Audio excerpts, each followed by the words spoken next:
Great to have you here. And yeah, like people are doing, saying, giving your name and where you're, which organisation. That's great to be able to share, and we know who's in the room.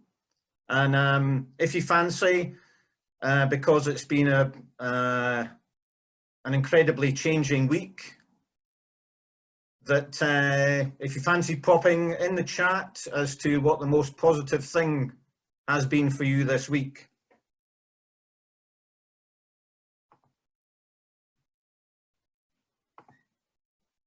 So this morning's fundraising webinar, we're going to be looking at engaging with both your board and funders. And I'm delighted to be joined by Pam Shaw and Sue Robinson this morning. Pam and Sue, are you able to say hello? Hello. Good morning. Good morning from Gourock on the sunny west of Scotland. So just to say that everybody else is muted at the moment.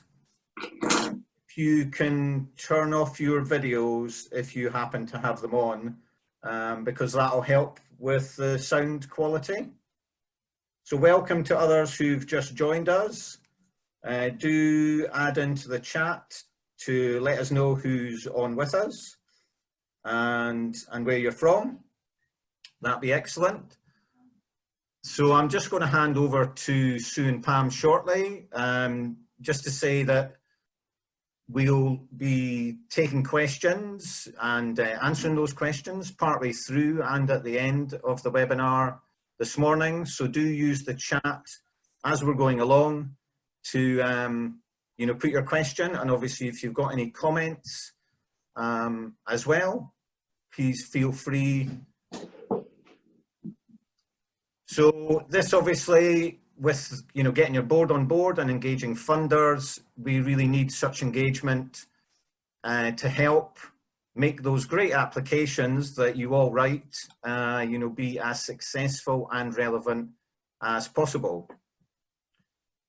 So if everybody's okay, I'm going to hand over to Sue and Pam.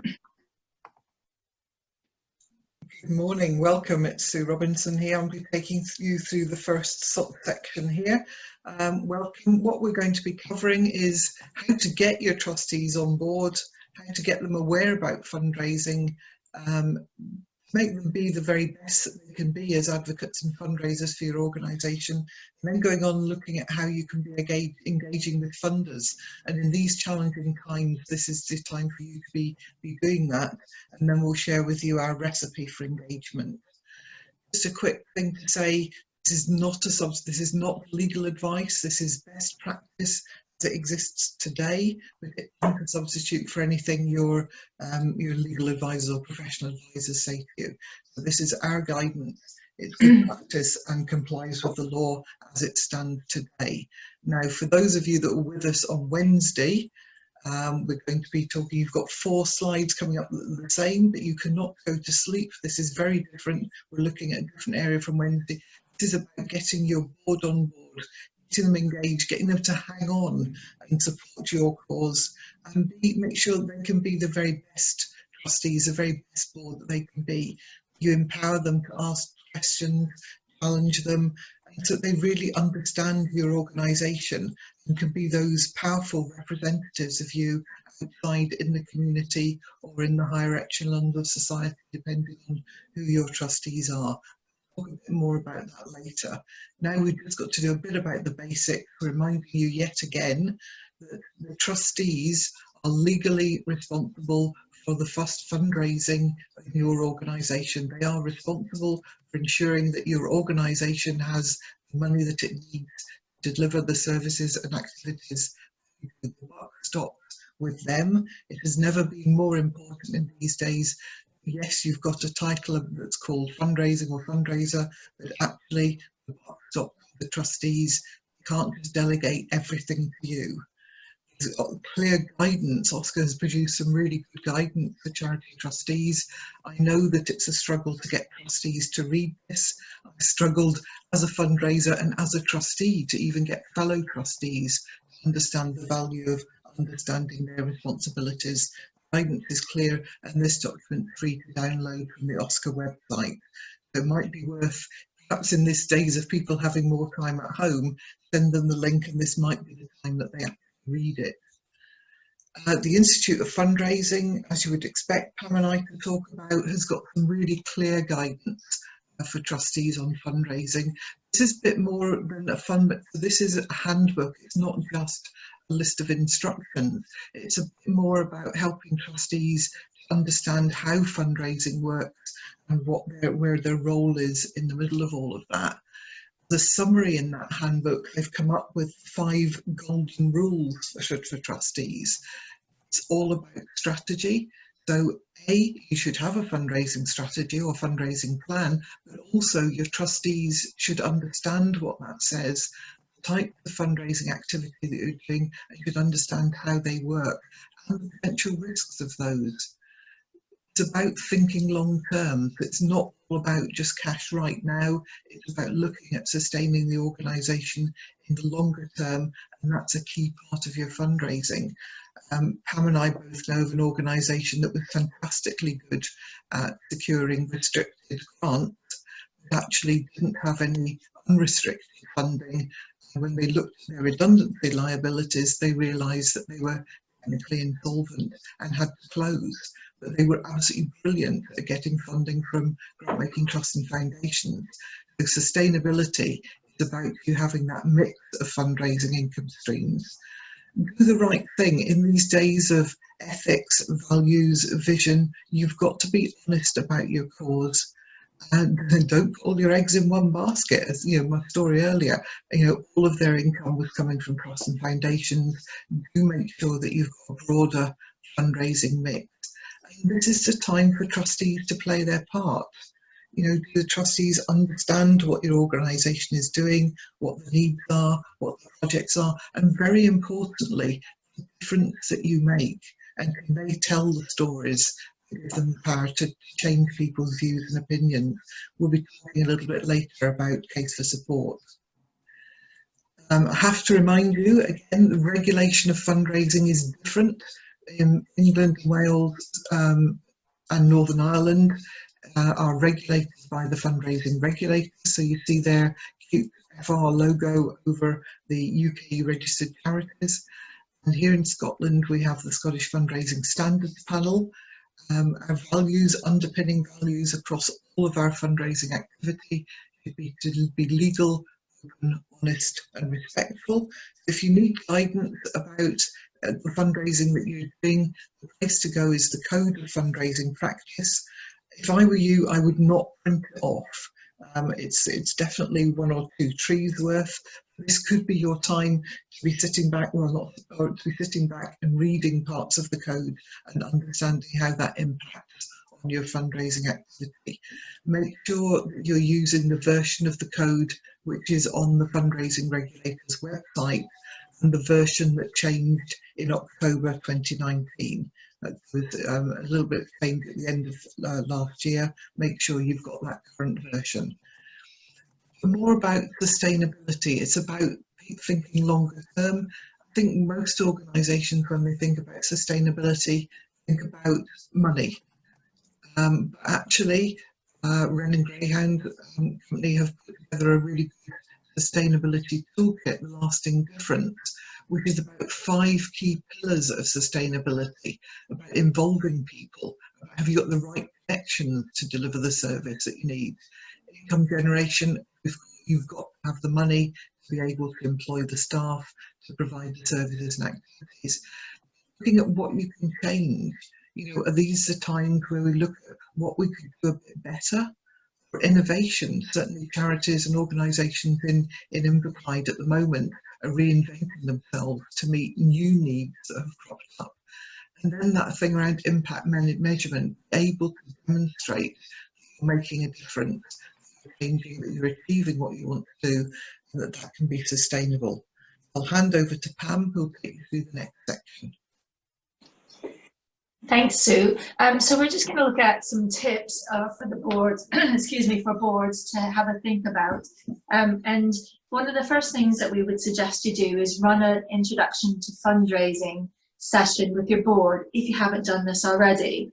And this is where you talk them through the organization's sort of overarching fundraising approach in targets that you've got and any progress to date. And you can also talk about things like the impact of the fundraising program and what it enables a charity to achieve. And then don't forget, when you're doing your fundraising introduction, it's talking about the summary of the areas that trustees have specific responsibilities for. So if you've got a trustee who has a good finance background, you might want to ask them to come in and help you with some budgeting, for example. And tip number 2, oh, sorry, we got that. So the next one is tip number 2. We're talking about be honest and open. While it may not be relevant to talk to your board about all the details of your program and what's happening, if there are any significant problems or challenges, it's best to discuss those issues that you are facing. The more that they understand about what you're doing and why you're doing it, the more help and guidance that they can give, as well as fulfilling the risk management duties for the charity. So make sure that at all times you're honest and open, and that's a pretty good policy across the board with your board and with funders as well. Tip number 3, make it really clear how they can help you. Be specific about what you want them to do and avoid vague requests for support. So instead of saying, oh, we'd love for you to come and help us, why don't you be concise about what you're doing? If you're running an event for major donors, for example, you could consider asking them, someone who's maybe more articulate or passionate, to speak at the event. And then you might ask for others to do things like security sponsorship or patrons. Maybe asking the board to set a number of contacts to come to the event. And just wherever you can, try to tailor your ask to individual skills, expertise and knowledge and the networks and other strengths that they've got. Tip 4 is all about getting fundraising on the agenda. If it isn't already on your agenda, it should be. It should be regularly tabled at the trustees' meetings, and getting senior management or chief executive to understand the importance of it. Basically, as Sue mentioned, trustees have the legal duties and responsibilities for fundraising, and they should be aware of what's happening within the fundraising agenda and the fundraising plans, if there's any opportunities or risks, and understanding the full later term implications of decisions. Tip number 5 is establishing a fundraising committee. While it may be important for everybody on the board to have an oversight of the fundraising approach, it may be wise to set up a sub-board committee where the group has time to build a deeper understanding of the fundraising program or issues. And it may be appropriate for your group to look at those income sources, not just for fundraising. So something that I did when I was working with some Scottish Government cashback for communities funding is we had one of the board members come as part of a subcommittee so that he understood the application and what was happening at the application, and then gave a report back to the board every quarter about what was happening. So that was a really good way for the subcommittee to work. Tip number 6 is set a period of time to champion fundraising. Of course, fundraising is important all year round, but just by giving your trustees a clear time frame in which they can communicate the importance of fundraising across the organization throughout their networks, you can provide a fixed focal point for fundraising in the calendar. So you might choose an anniversary, or you might choose a peak fundraising month where senior management team can champion fundraising both internally and externally. So make sure you're setting a period of time for them to championship fundraising. Tip number 7, don't be afraid to ask difficult questions. sometimes I've met fundraisers who've never met all the board or don't feel confident about speaking to their board. But I think it's really important that you have the opportunity to debate and explain why you've made the decisions that you've made. Sometimes boards think, for example, that it would be a really good idea to run a gala event. But if you're if the fundraiser is speaking and explaining why they think that a fundraising gala may not be the best way forward, it might be worthwhile asking those difficult questions and making sure that the charity are making the right decisions for their own organization. Tip number 8, seek trustee approval.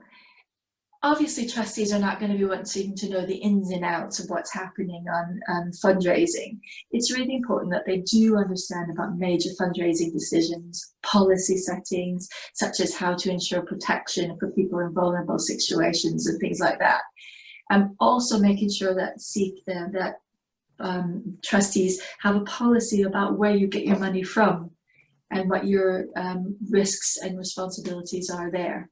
Have you got an ethical policy? You should. So it's making sure that you seek trustees' approval. Tip number 9 is don't wait to the last minute to get trustees involved. They're busy people, they're doing lots of other things. So make sure you share your fundraising strategy and calendar events really early on in the season, while there's still time for them to be involved, to make changes. And this way they know what's coming. And if they're out and about, they can tell people about what's happening within your organization. And the last tip is to help trustees with the rules. There's been lots of changes according to funding regulations from the Charity Commission and about trustees' duties, and Sue touched on those a little bit earlier. There's a new code of fundraising practice and the free trustees and fundraising guide. So make sure that it may be beneficial for people to do things like attend events like today and give them some hands-on experience. So I guess really that's really getting your trustees involved as much as you can. One of the other ways that you can get them involved is by getting them to understand about what a case for support is. I know we've mentioned this in our last webinar and we're going to mention it again. That should give you a clue that the clear, concise and compelling argument of a case for support is important. In every part of your organization, everybody should have a case for support. So it's really important for you to have that case for support because it explains what the difference is to your service and the people that you're working for. Remember, when you're talking about your case, you're talking about the case for support, you avoid things like jargon, use plain and simple terms. And I've got a challenge for you all. Do each of your trustees have their own case for support? It'd be really worthwhile asking them when you have the opportunity, because you never know, they might be in a lift with Bill Gates one day and they've got that 17 floors to sell their organization. So it's worth challenging your trustees. So Malcolm, I thought I've seen a few questions pop up, so I wondered whether it might be a good time to pop in. I've just got one more slide. So after the slide, I thought maybe we could just go through asking some questions because I can see some things coming up, if that's okay. Yeah, Pam, that makes total sense, you know. So I just dropped a message into the chat, so inviting people to pop in if they've got any questions, and a couple of people have. So anybody else, feel free to do that, and we'll pick up shortly after Pam's gone through these next lot of slides, yeah? Okay, that's great. So the last thing I kind of wanted to go through was 10 questions that your trustee should be able to answer. So number 1 is, do your trustees know that the buck stops with them? Whilst there may be while you may be a fundraiser and you have your fundraiser, or you have a team of fundraisers in your organization, it's their responsibility to know that their fundraising is effectively running effectively and is within the law. Number 2, does your board know that there are fundraising standards in legislation?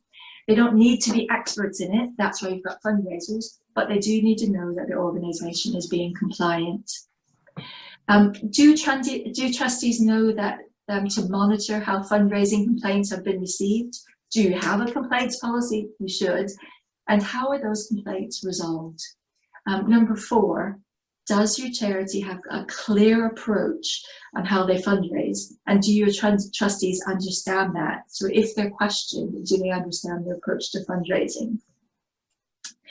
Our fifth approach is, in today's difficult climate, is your organisation future-proof? And of course, sustainability, especially in these times, is really important. So what is your 5-year, 3-year, 10-year plan, and do you know that? What is this? Number 6 is, do you have a fundraising strategy? If you don't, this is what we're talking about today. So hopefully you'll have, by the end of the session, have one in place. Number 7 is, how up to date and robust are your fundraising processes and policies? Do you review these regularly? And are the systems and policies in place? Number 8, what methods do you use for fundraising? Is it a mixture, or do you put your eggs all in one basket? And we know that's not the way forward now, thanks to Sue. Number 9, who delivers your fundraising? Is it staff, paid staff? Is it volunteers, or is it third parties? Are you doing right by them? Have you got consultants? If so, are they doing things legally, and are they doing things to the highest standards?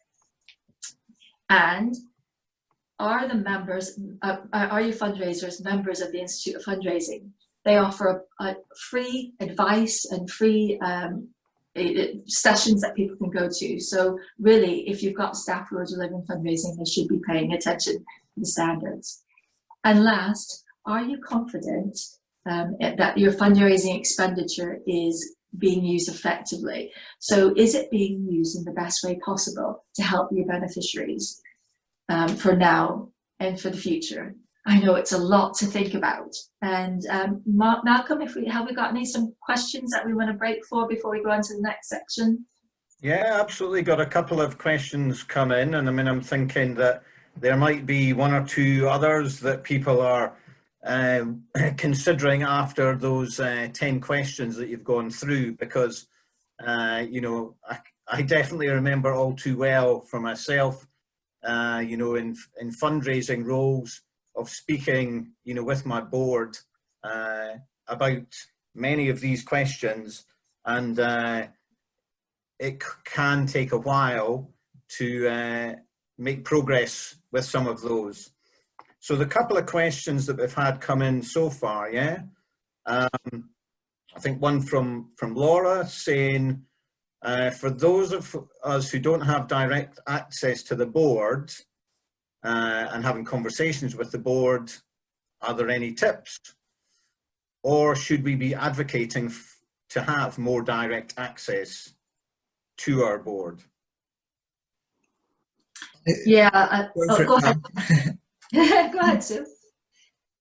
I was going to say, I think you always should have access, and if you don't have access officially, then you could try engaging with them at events or activities or meetings. And I always think that fundraising should be talking to the board, that at one, you know, every board meeting they should be looking at particular areas of the organisation's work, and they should understand and know the fundraising team. If not, I'd be talking to your chief exec about what you can do to understand them and reinforce the values of having that connection between fundraising and trustees. Yeah, absolutely, Laura. I mean, it's not only fundraisers who do fundraising. Remember that it's really down to everybody to have, and that's where we talked about the case for support. And so if you can get that opportunity to, even if you can get one trustee, and to be honest, I think most trustees, and I think Sue will agree with me, most trustees want to be involved with that, because that's part of what they took on board when they joined the board. So although they may not be very keen on actually asking people for money, there's lots of other things that they can get involved. So I would definitely say that that's really key to be involved. Certainly, when I was a trustee of one grant-making organisation, as trustees, we each had a sort of business card size case for support document that unfolded, which had the vision, the mission, the values, and the recent projects that the charity was, the grant maker was focusing on. It was really useful. It meant that all the trustees had the same story to tell. So the other question I've got that's come through at the moment, and I think it's from Jackie, but I confess I can't tell exactly from the info, but just asking whether you have a template for creating a fundraising strategy. I've got a template that's the kind of Institute of Fundraising recommended structure. So it's Adrian Sargent's outline, which is what's taught on the certificate in fundraising and diploma in fundraising courses. I could make that available through Malcolm if that would be useful. I think that'd be ideal, Sue. You know, and you know, like one of the things that we talked about, isn't it? Sharing afterwards, you know, some useful resources, isn't it? I probably shouldn't be too brute. It's a little bit overcomplicated for me. What you might want to do is take the elements of it and interpret them in your own way, rather than saying this is the document and I have to fill in every single section. Yeah. And I mean, I don't know. I mean, I know, say within the you know the fund, you know, you're all as grant holders, you know, of the Scottish Government funding. How we've worked together over the last number of years, and you know, where we can share you know, knowledge, skills, and information, and you know, ever more people have been you know, very willing to do it. So again, if people have examples, it may be something that you know, if you felt able to, if you were happy to share in to ourselves at Cora, then we could always share it out to other people, you know, in the fund. The other question I've got, it's great, I've got a question in from Wendy, which is a really good question, because when you've got as she says, an extremely enthusiastic trustee, it can bring great opportunity, but possible challenges, you know. So how best to work with an extremely enthusiastic trustee who perhaps has unrealistic expectations of what can be achieved? Yeah, when that sorry, so that's a real challenge, isn't it, Sue? I mean, I think Wendy, it's great to be able to have somebody who's chomping at the bit. I think one of the bits I mentioned earlier was about giving them a specific task that they can help with, making them focused. So I had, when I was working for a sailing charity I worked with, I had one trustee who was very keen about going out and speaking to other organizations, which is great. So what I would do is I would take him along if I was doing a corporate event and have him, or a corporate presentation, and having him come along. So I think it's by giving them some guidance and by giving them some a project to work on, it makes them more directed, and gives them a little bit more of a focus. I don't know, Sue, what your thoughts are on that?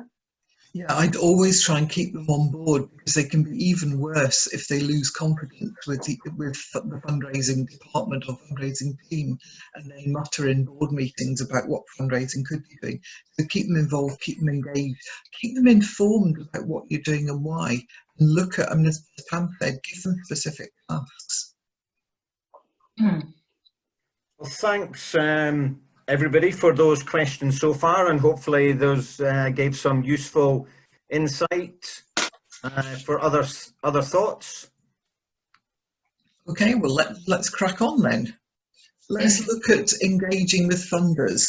And if ever there was a time to be engaging with your funders, that time is right now, because much as you might be thinking they've all gone home, actually they have gone home with laptops, mobile phones, and some of them are catching up on lots and lots of paperwork. So all of the funders are still open for business. They're just working in a different way. Now is your time to be talking to them about perhaps changes that you're having to make in the delivery of services or activities, and trying to engage their support right now. Don't be frightened about talking to them. Don't be frightened that you've had money for a specific project and you've had to put that project on hold. Certainly we're running an ESF funded project at the moment, and we've got a 3-month freeze on that. So that's enabling our teams to turn around and do other things. So talk to your funders, all being very flexible. Actually, some of them might be interested in funding some of the new activity that you're doing, so they'll be giving you more money. I would try it if I were you. Engaging with funders is really important. Building that relationship is key. It's about that trust and honesty, and then the funder understanding your priorities, your values, and where you're going as an organisation. And we'll talk a little bit more about that in the next webinar this afternoon. Engaging with funders you don't know, be careful about wasting their time. If it's funders that you think you want to get to know because you think in the future they may be useful to you, then that softly approach. As you know, we're in Scotland, the funders do talk to each other, and at the moment they're talking to each other quite a lot. There's a lot going on, and make sure, are you keeping your eyes open on the new funding that's coming on stream? So we had the Third Sector Resilient Fund opened yesterday, before yesterday, which is all about the Scottish Government's way of trying to keep charities going, keep the third sector functioning. If you're heading for a wall at the moment, the Third Sector Resilient Fund is the one for you. There are 2 other slightly more open, more flexible funds that's going to be launched either today or next week, we're hoping for, which should be much more flexible. The SCVO has launched the Third Sector coronavirus information hub, so do keep your eye on that. And you can sign up for a regular e-bulletin that will keep you up to date with developments. So keep an eye on what's happening. Start looking a bit differently at funders that aren't your usual suspects. Get to know them now and have a think about, are there things that you're doing now which they might be interested? Perhaps your previous activity might not have fitted with their criteria. Are things that you're doing now doing that? Some of them are looking at reopening grant programs. Some of them are looking at much more flexible ways of dealing with applications. So I know Awards for All basically turned their team now to dealing with coronavirus. You can get an Awards for All application in and get an answer quite quickly.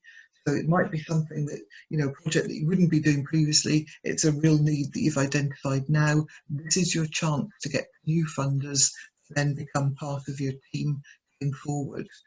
Again, get your trustees out there and chatting to people. Who do they know? What do they know? But engaging with funders, this is the time to be keeping up to date. I cannot believe the number of funders still say that organisations don't accept grant. They don't. They thank you nicely. We had a meeting recently, and one funder was talking about an organisation that had a grant, a significant grant.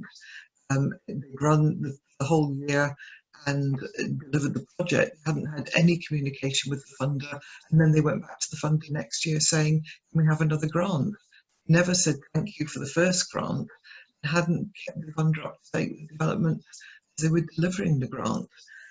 In all of this stuff, it's not all about the funder chasing you all the time. It's about you being responsible and reporting to the funder. It's building that opportunity, that network, that trust.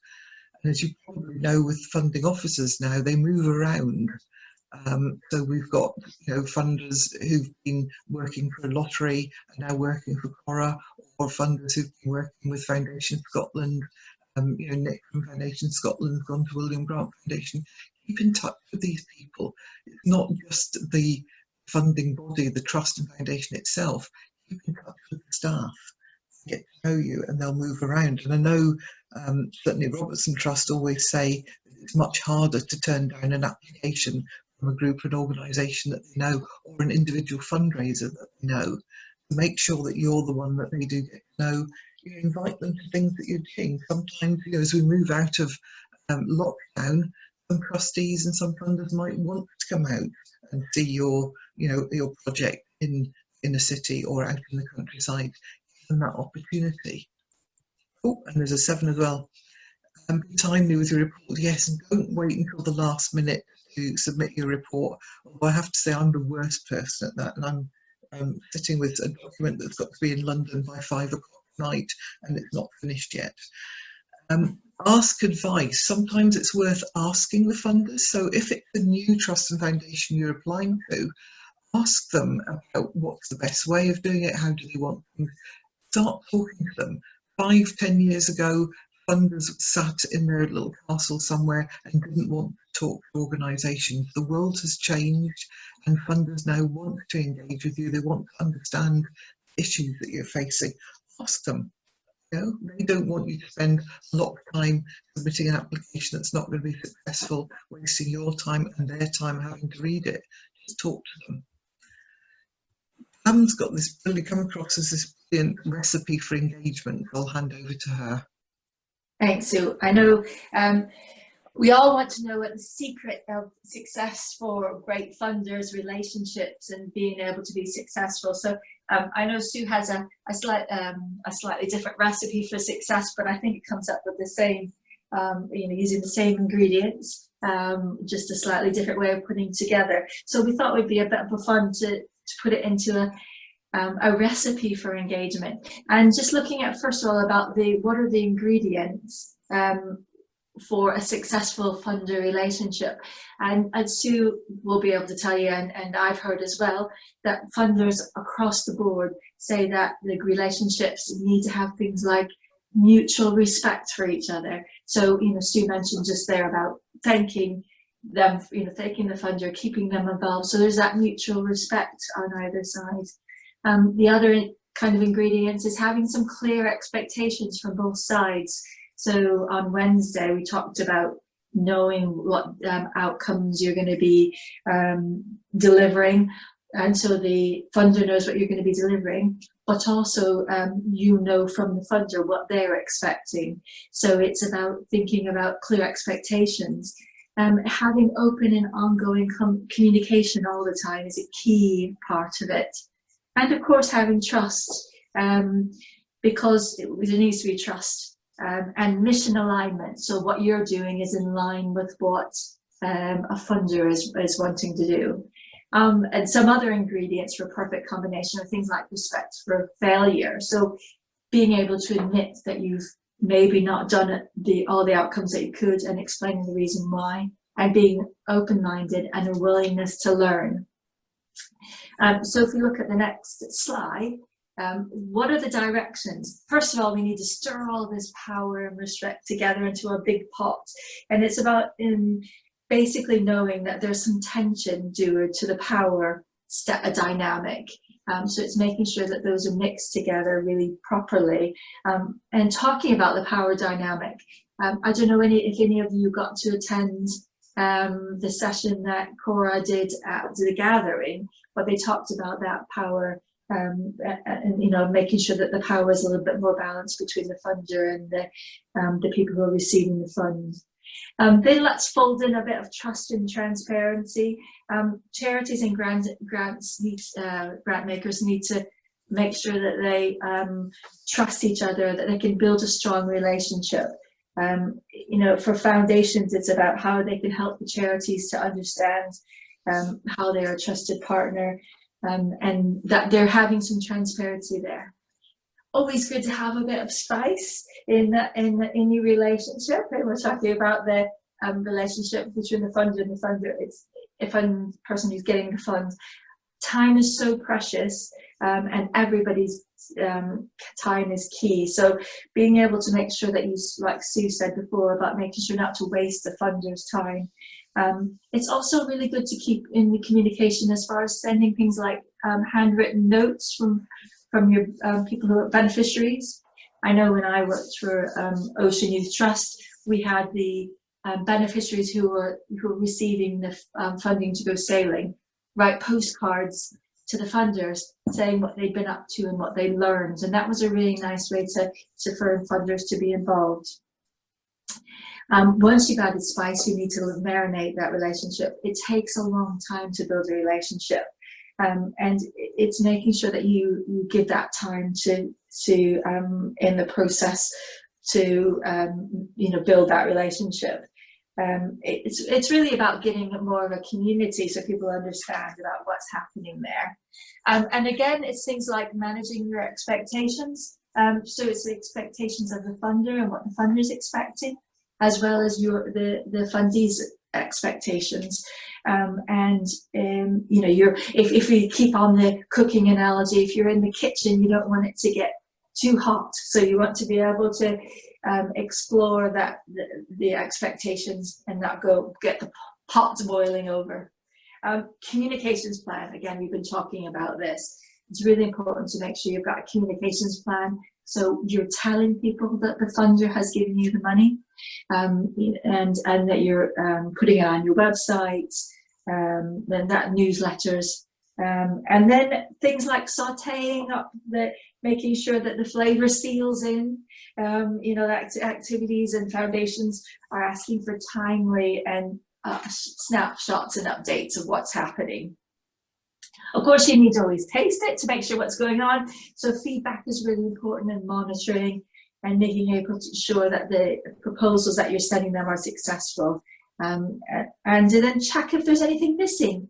You know, have you forgotten anything along the way? Make sure you garnish the plate with lots of other things. So if, for example, you're getting funding from a funder, would they like to have volunteers come along and help your organization? And then it's about getting the recipe delivered to the table and enjoying it and making sure you can all dine together. So Sue, I know you would do a similar recipe for engagement. Was there anything that I forgot to talk about there? No, I think you've covered it all. I think the recipe I worked on was the last Trustees Week. The whole conference was built around a recipe for success. So they've produced a document as part of that, which has got recipes, various different types, a recipe for governance, recipe for fundraising. So if you can, it'd be worth getting hold of that document. And I'll try and make sure that Malcolm will send that out on when we send out the handout after today. Yeah, absolutely. Thanks, Sue. I think that's it from me. So I guess we're going to hand back over to Malcolm for more questions.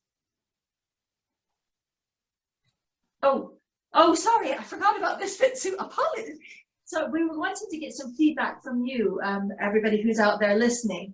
What makes a good relationship for you as a funder? So it'd be really great if you could maybe pop some ideas down on the chat. If you could give us some ideas of what you've had, or some examples of what you've done with funders that has built that relationship. I know we talked about things like, you know, getting volunteers to come on board, and that gets funders involved. So I guess really what would be great from participants, if you could put in the chat what you've done and what your organization has done, which has been successful, and maybe even if you're willing to share it, things that didn't, you know, go so well, because we all know in cooking sometimes it doesn't come out the way you planned. So it'd be great to hear from you and about things that maybe didn't go as well with funders as well. So if you wanted to share, that would be great. So now I'm going to hand over to Malcolm for questions. Oh, well, that's really good. That's great, and thank you, Pam and Sue, for all that there. The timing was very good because I had realised that I'd muted myself, so I couldn't respond earlier. But hopefully you can hear me now. Yeah. Yes. So yeah, loads fantastic suggestions, and the analogy with the cooking, you know, I like that one. So hopefully that connects well with people. So at the moment I've got another couple of questions that have come in for us to think and how we can answer that. So Gary Lindsay has asked, you know, in relation to the question about not wasting funders' time, if looking to talk to a funder about possibilities for funding, is it best to try and talk face-to-face, or would that be irritating with the amount of organisations seeking funding? Certainly the organisations that I'm working with sort of on individual basis, having a conversation face-to-face is really great. I'm working with a mental health charity at the minute, and they had a funder come along and see their work, and you know, obviously they couldn't go and see the clients, but they could meet the staff and they could see, and it really gave the funder a great flavour for seeing what you're doing, because you know we all know that it's great to be able to share in words what's happening, but if somebody can see you face to face and see your organization, it makes such a difference, and it gives them such a better understanding.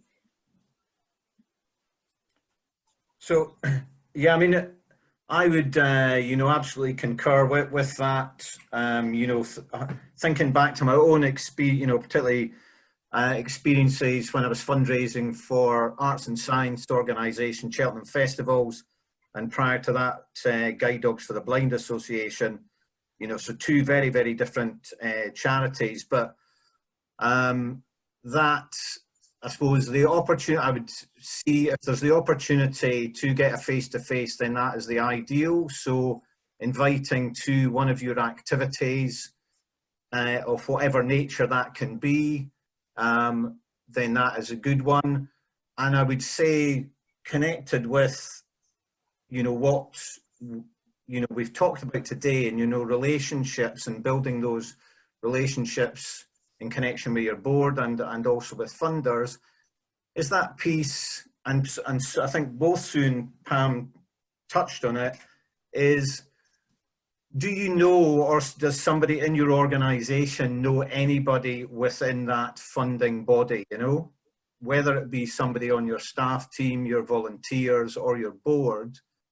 Do they know somebody who's involved with that funder? You know, whether they're on the board of that foundation or whether they're a staff member, you know, that kind of thing. So it's connections, again, can make the difference, I would say. Yeah, and I also think, Malcolm, when funders come to visit you, you don't need to worry about it, you know, being like the Queen visiting, where you have to get the paintbrush out, and you know, they want to see, you know, what you've done with what you've got. And I think we talked about that, or we're about to talk about. It's presenting what you've got and how well you're doing with what you've got. And how much better you could do if you had funding from that, you know, from that particular foundation. So, you know, you don't need to worry if someone's coming. You maybe have some nice biscuits, but apart from that, you don't need to worry, you know, too much about, you know, getting because they're really there to see you. So if they've taken that time, I think you're valuable to, and what you're doing is valuable for sure. Yeah, so yeah, we're getting a few more questions coming in, so I'm just trying to keep up with them. Thank you, Gisela, for your question, saying, so which is something for Cora to think about.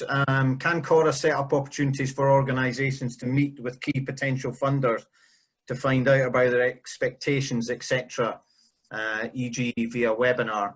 So I think that's, you know, definitely something for us to consider. I mean, I suppose as well, it makes me think, Pam, about the, you know, the conversation that, you know, we've been having, you know, about, you know, in relation to the fundraising conference, yeah?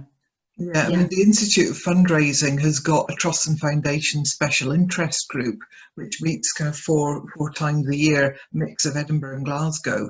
And you can go to that and get face-to-face with the funders. So, for example, we had National Lottery Community Fund coming to talk about their strategy. Before they actually launched the new strategy, we've had Robertson Trust talking. So I think, you know, maybe link in with the Institute of Fundraising stuff. We've got LinkedIn channels and Facebook channels, so you can do it remotely without having to actually go to the meetings. But certainly those special interest groups are well worth keeping an eye on.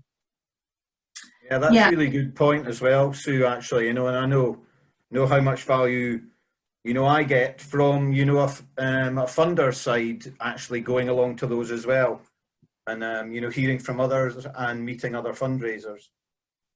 And this would, of course, be a really good time to plug for the Institute of Fundraising conference due to take place in September this year in Glasgow, 2 days.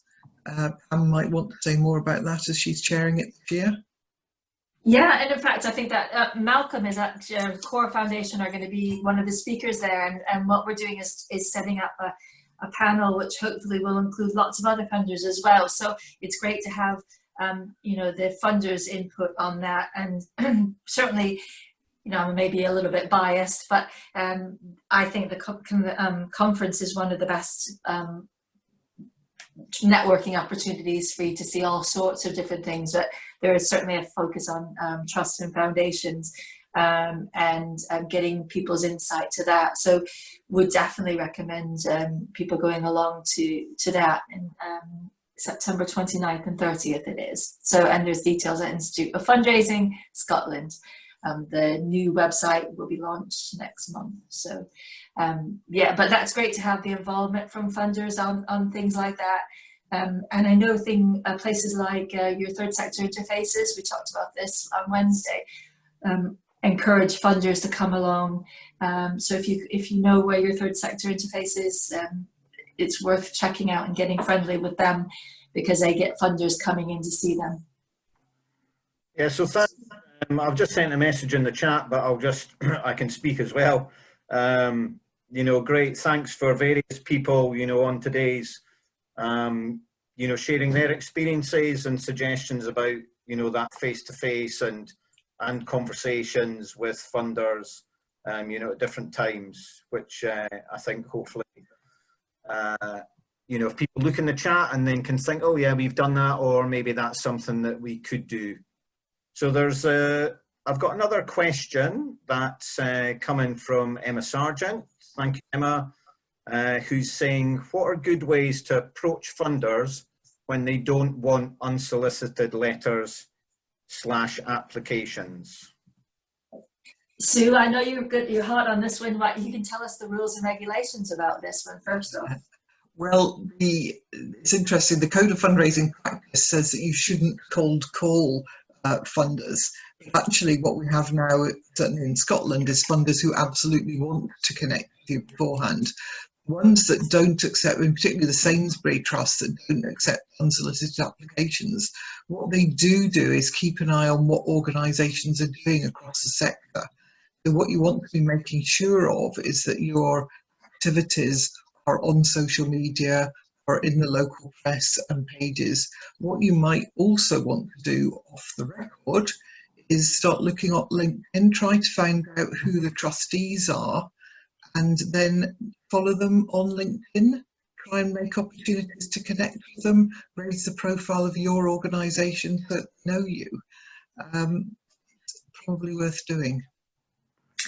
Yeah, sorry, Malcolm. I was just going to say, definitely worth getting your website and things out there for you know, and Facebook. I think Malcolm will probably say that lots of funders are looking out to see what's going on within certain communities. So yeah, I would definitely use LinkedIn, and just getting that opportunity to you know, look at the funders that you're wanting that you think are a good fit, and maybe even, you know, trying to get to see them at a funders forum or some other you know, Institute fundraising event that's happening.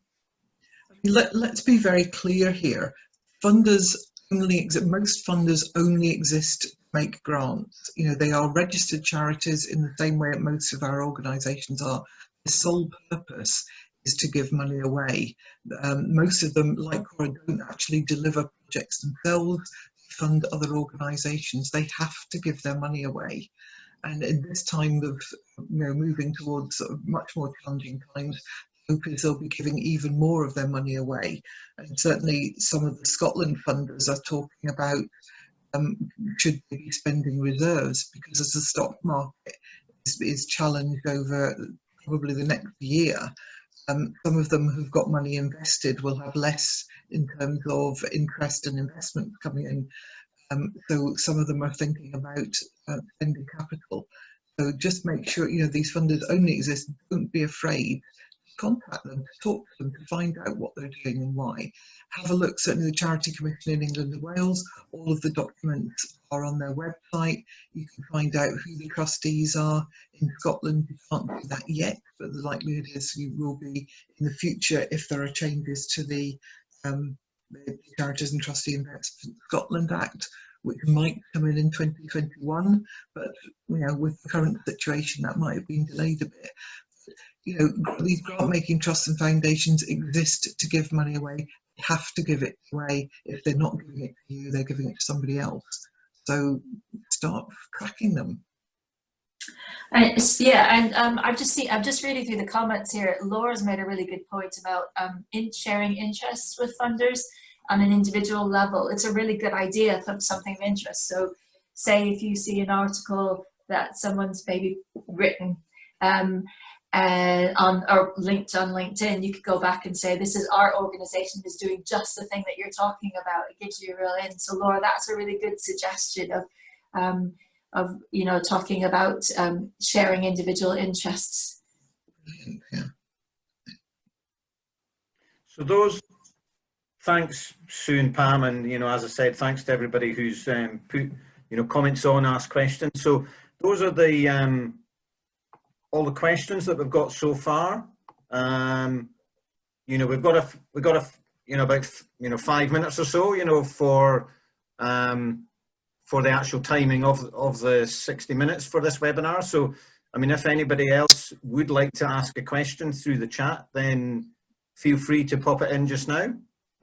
I mean, I think there's been some, you know, excellent sharing of experiences, and hopefully some really useful practical tips that have come through on this that, you know, can connect into that whole bit about how you engage both your board and your funders, and from a, you know, grants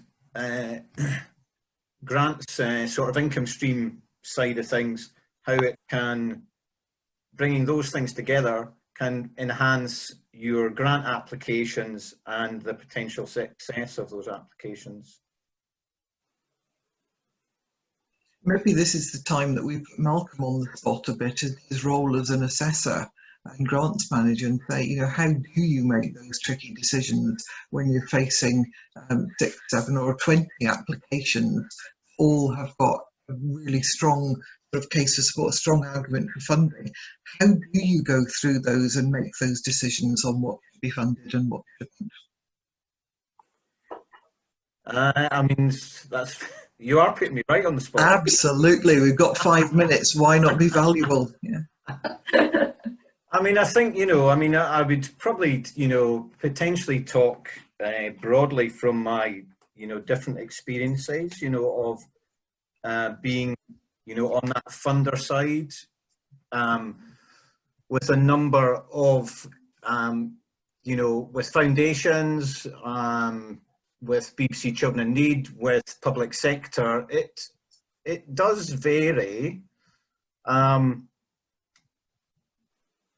And I suppose you know, people hopefully on the webinar know that invariably when the you know, applications are made, or there's a funding program that's inviting applications, that invariably the budget that is available for that program is then, you know, the number of applications and the demand on the money significantly more than the money available. So the real challenge then is that often you will have many more applications that are strong to that could be funded, and it's how you you know, break that down. So it's having a strong, I would say it's having a very strong process in place to ensure that that everybody can be treated fairly and, you know, assessed against key criteria of the you know, the grant program.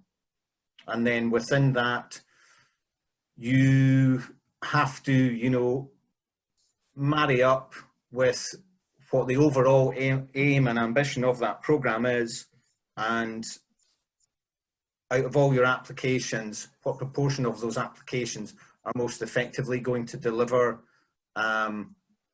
what you want to achieve.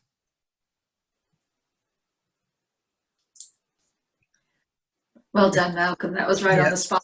And I think there are always situations where you as the grant team make recommendations and then the board occasionally just say, no, we're not going to do this, or yes, we are going to fund this. Although you've gone through the process, sometimes the board can make different decisions. Is that fair? I mean, again, it depends. I mean, sorry, are you asking me, Sue? Yeah. Yeah. Again, it will depend on what who the funder is and what is their agreed, decision-making process. And that's something that needs to be in place at the outset.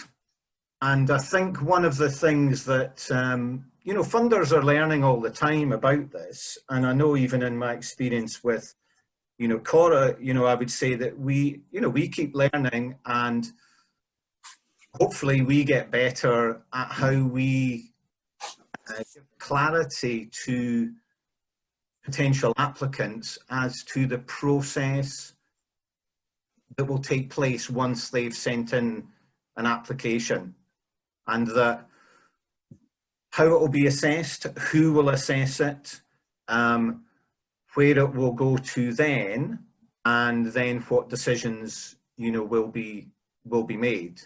But it obviously does vary, and I think again hopefully people will on the webinar will have that. They'll no doubt have that experience when you're let's say making application to a local authority grants program against if you're making application to a family foundation.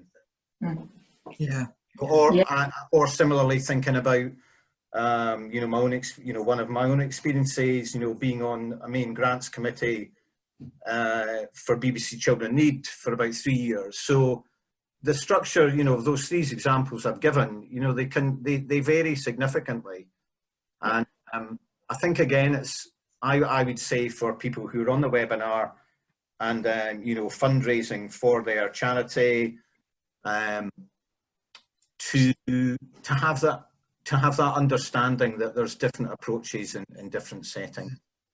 Do you think that funders are looking much more at making sure that the board are engaged in that funding application, rather than just having a trustee's name as a referee, for example, but looking for the board to have a bit more understanding about the organisation and how it works?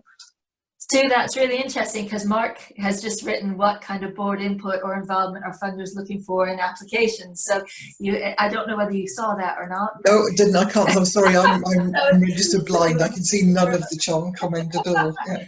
So absolutely. So I mean, certainly from and Malka can comment on the Core Foundation, but I know from when I was working with Scottish Government on some funding, they 100% wanted a board involvement, and that was it could be just as far as them helping you fill in your application, or it could be that they have a specific activity or duty. So some boards input and involvement is really key. Malcolm, I don't know whether you have that as part of some of your core the foundations that the funding that you're working with. Do boards specifically need to be involved with that application?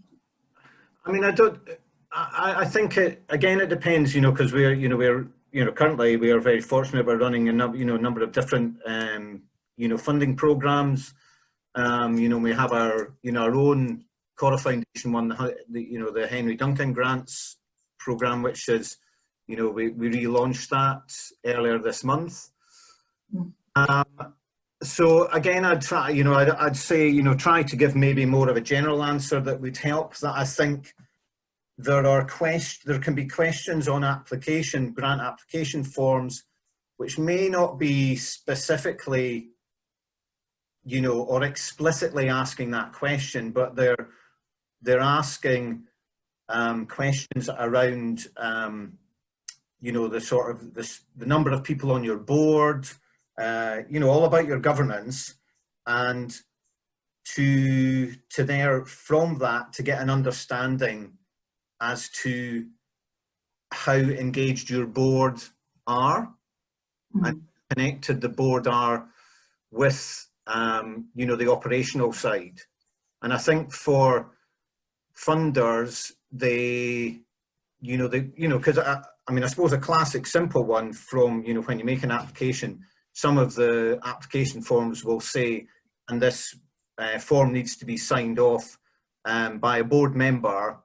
And, you know, when the board member is signing that, there's text to say, you're signing this on the basis that you've, you know, read this application and that this fits with, you know, what, you know, the strategy of the organisation is.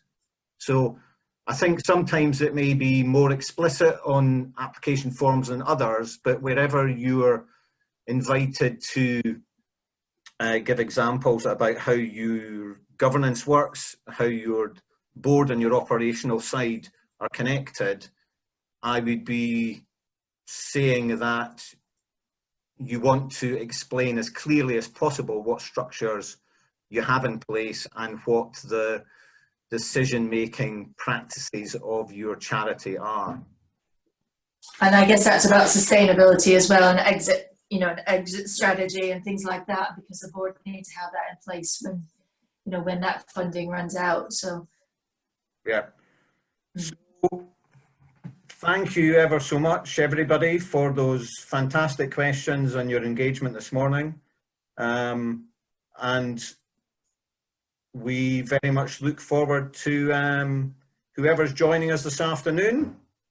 We look forward to catching up with you again at 2 o'clock to look at how to turn your business strategy into a funding plan and being prepared for success when any of these trusts, foundations and other grant makers say we'd like to support the work that you're doing with some funding.